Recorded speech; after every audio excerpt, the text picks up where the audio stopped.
Guys welcome to my channel. So let's study economics with Manvi. आज हम पढ़ेंगे law of diminishing marginal utility. ये एक यूटिलिटी का कंसेप्ट है। हमारी जो यूटिलिटी है वो इस लॉ पर बेस्ड है। ठीक है। So law of diminishing marginal utility. Diminishing means decline होना, कम होना। मार्जिनल मीन्स एडिशनल होना। और यूटिलिटी आप जानते हैं, या एबिलिटी या हमारी कैपेसिटी जिससे हम अपनी वांट को पूरा कर सकते हैं। तो लॉ ऑफ डीएमयू हमें क्या स्टेट करता है? लॉ ऑफ डीएमयू मतलब diminishing marginal utility states that as we consume more and more units of a commodity, the utility derived from each successive unit goes on decreasing. जैसे जैसे हम more and more units consume करते जाते हैं, उस additional unit से मिलने वाली हमारी सेटिस्फेक्शन कम होती जाती है। एग्जाम्पल के लिए लेते हैं हम, मान लो एक पर्सन है जो कि प्यासा है, थर्स्टी है। तो जब वो फर्स्ट ग्लास पानी पिएगा, फर्स्ट ग्लास ऑफ वाटर पिएगा, तो उसे ज़्यादा सेटिस्फेक्शन मिलेगी। बोलेगा वाह भाई मेरी प्यास बुझ गई, अब थोड़ी सी प्यास और बची है।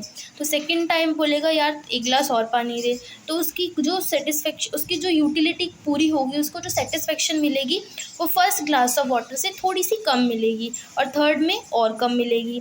तो यानी कि जो हमारी जो यूटिलिटी है वो कम होती जाती है जैसे जैसे हम मोर एंड मोर यूनिट्स को कंज्यूम करें। ठीक है। तो द यूटिलिटी और consumption goes on decreasing as the craving of thirst reduces. कि हमारी जो क्रेविंग है, वो धीरे धीरे कम होती जाती है जैसे जैसे हम ज़्यादा से ज़्यादा यूनिट्स को कंज्यूम करें। इस लॉ को एक जर्मन साइंटिस्ट ने डिस्कवर किया था, जर्मन इकोनॉमिक साइंटिस्ट ने, जिनका नाम था H. गॉसेन। इसलिए इसको हम Gossen first law of consumption भी बोलते हैं। क्या बोलते हैं? Gossen first law of consumption. Second है, इसको हम दो नाम से डिनोट कर सकते हैं, fundamental law of satisfaction and fundamental psychological law. Fundamental law of satisfaction means, fundamental means important, यानी कि एक इम्पॉर्टेंट लॉ जो हमारी सेटिस्फेक्शन को पूरा कर सके। ठीक है। और दूसरा नाम है fundamental psychological law. Psychological means अंदर से सेटिस्फेक्शन मिलना। तो हमें अंदर से सेटिस्फेक्शन मिलती है तो हम किस में बताते हैं? Law of diminishing marginal utility में।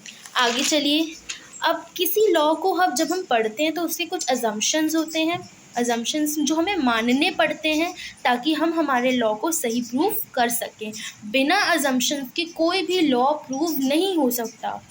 ठीक है, क्योंकि ये एग्जिस्ट ही नहीं करता। आप खुद सोचिए, क्या आप अपनी यूटिलिटी को बोल सकते हैं, कार्डिनल यूटिलिटी में मेजर कर सकते हैं? नहीं कर सकते ना।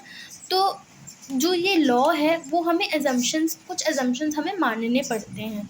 तो देखिए इस लॉ के क्या अजम्पशंस होते हैं। फर्स्ट है cardinal measurement of utility, means satisfaction measured in quantitative terms. Cardinal measurement of utility में ये एक ऐसा लॉ है जो कार्डिनल अप्रोच पे बेस्ड है, जहाँ पर हम अपनी सेटिस्फेक्शन को यूटिल्स में मेजर करते हैं, जैसे कि 1, 2, 3 और क्वांटिटेटिव टर्म्स में। सेकेंड है consumption of reasonable quantity, means आपको एक रीजनेबल क्वांटिटी में कंजम्पशन करनी है। जैसे कि अगर आप पानी पीते हैं तो आपको स्पून से पानी तो आप पियेंगे नहीं, ग्लास फुल ऑफ वाटर से पियेंगे। तो आपको एक रीजनेबल क्वांटिटी में कंजम्पशन ही करनी है, तभी आप अपने लॉ को सही प्रूफ कर सकते हैं।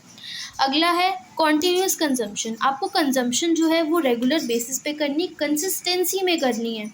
यानी कि आप अगर एक बार, मान लीजिए आप अभी पी रहे हैं 1 ग्लास ऑफ वाटर, तो ऐसा नहीं कि आप दूसरे घंटे बाद पिए, फिर तीसरे घंटे बाद पिए। आपको एक ही बार में पीना होगा। 1 ग्लास पिया, भाई दूसरा ग्लास दे, फिर तीसरा ग्लास दे, एक ही बार में पीना होगा।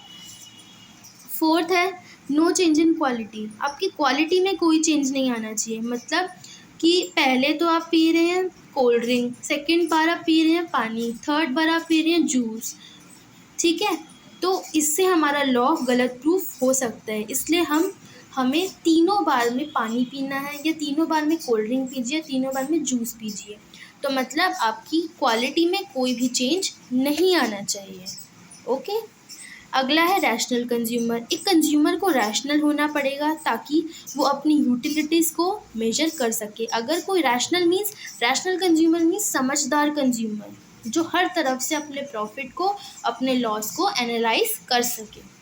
ये रैशनल कंज्यूमर वाला पॉइंट आप किसी भी लॉ के अजम्पशन में लिख सकते हैं। ठीक है। अब इसकी डायग्रामेटिक प्रेजेंटेशन देखते हैं हम law of diminishing marginal utility की। यहाँ हमने आइसक्रीम की यूनिट्स ली 1 2 3 4 5 6। यहाँ हमने टोटल यूटिलिटी ली, जो टोटल हमें यूटिलिटी मिल रही है एक गुड को कंज्यूम करने, दैट इज़ 20 36 46 50 50 44। मार्जिनल यूटिलिटी ली हमने। फिर मार्जिनल यूटिलिटी क्या होती है, मैंने बताया था आपको गाइस, एडिशनल यूटिलिटी। इकोनॉमिक्स में मार्जिनल का मतलब ही होता है एडिशनल, कि आपने 20 से 36 पर आए तो आपने कितनी यूटिलिटी और ज़्यादा कंज्यूम की, क्या एडिशनल यूनिट्स कंज्यूम किए। ठीक है, तो 20 के ऊपर तो हमें पता नहीं है, तो 20 minus 0 that is 20, 36 minus 20 16, 46 minus 36 10, 50 minus 46 4, 50 minus 50 0, and 50 minus 50 0, and 44 minus 50 हमारी यूटिलिटी नेगेटिव में चली गई, यानी कि -6।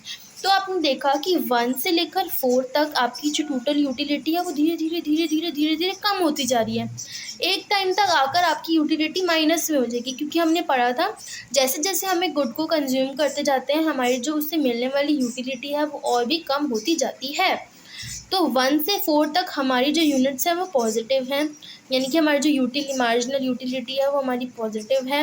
एक बार पर आकर वो हमारी सेम हो गई, यानी कि इस पॉइंट को हम पॉइंट ऑफ सेटिस्फेक्शन कहेंगे। जहाँ पर हमारी मार्जिनल यूटिलिटी 0 होती है वहाँ पर कंज्यूमर को उस पॉइंट को हम पॉइंट ऑफ सेटिस्फेक्शन कहते हैं।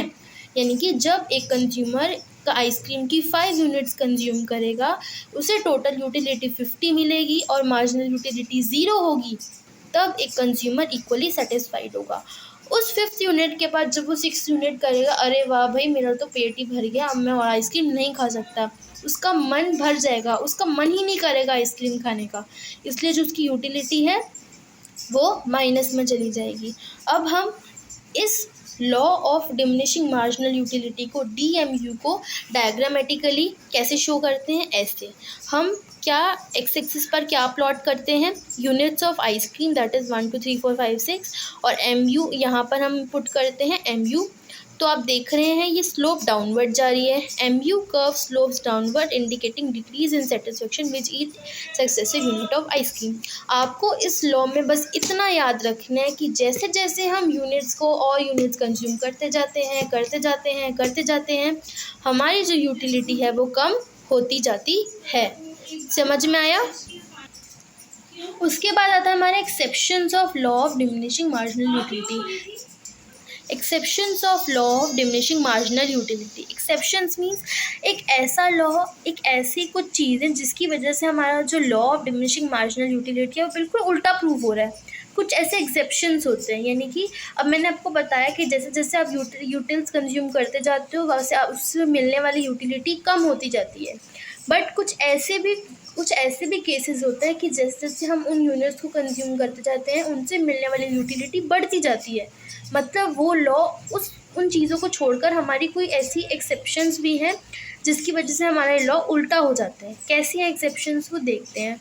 रीडिंग नॉवल, यानी कि आपने सोचिए अगर आपने मोर रीडिंग ऑफ नॉवेल्स, अगर आप जैसे आपने देखे ना कि जैसे जैसे आप नॉवेल्स को रीड करते जाते हैं आपको उनसे मिलने वाली क्रेविंग बढ़ती जाती है, यानी कि नॉवेल्स की रीडिंग बढ़ रही है और साथ साथ उसकी यूटिलिटी भी बढ़ रही है, यानी कि अब उसको क्रेविंग बढ़ती जा रही है। अब आप सोच रहे हो यार मैं थोड़ी और पढ़ लूँ, तो ठीक है। तो ऐसे एक्सेप्शंस वो केसेस होते हैं जिनकी कंजम्पशन करने से हमारा जो लॉ है वो फेल हो सकता है।